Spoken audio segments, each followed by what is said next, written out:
কৃষ্ণ মহাপ্রসাদ কি জয়। আজ রামনবমী উপলক্ষে স্বামীবাগ ইস্কন মন্দিরে উপস্থিত হয়েছিলেন অগণিত ভক্ত, যারা সকলে ভগবান রাম, সীতা মাতা এবং লক্ষ্মণ হনুমানজির অভিষেক করানোর পরে প্রসাদ আস্বাদন করেছিলেন। অমৃত প্রসাদ, যে প্রসাদ আস্বাদনে লাভ হয় ভগবানের অহৈতুকী কৃপা।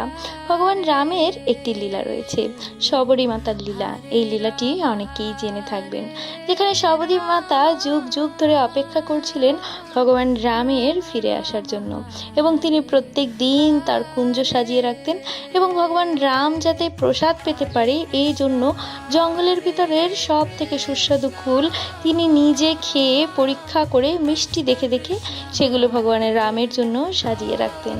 এবং যেদিন ভগবান রাম সত্যিই আসলেন, তিনি এই প্রসাদ পেতে যখন বসলেন, তখন লক্ষ্মণ ভ্রাতা বললেন এগুলো সব উচ্ছিষ্ট, এবং শবরী মাতাকেও তিরস্কার করলেন।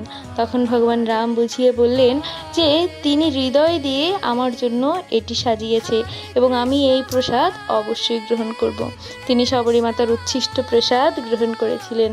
ভগবান রামেরই যদি প্রসাদের প্রতি এত টান বা কৃপা থেকে থাকে, তবে ভাবুন যে তাকে নিবেদন করা প্রসাদ আস্বাদন করলে আমরা তার কত কৃপা লাভ করতে পারবো। তাই সবাইকে রামনবমীর শুভেচ্ছা। আশা করছি এই দিন আপনারাও সকলে আকণ্ঠ প্রসাদ ভোজন করেছেন। হরি বল।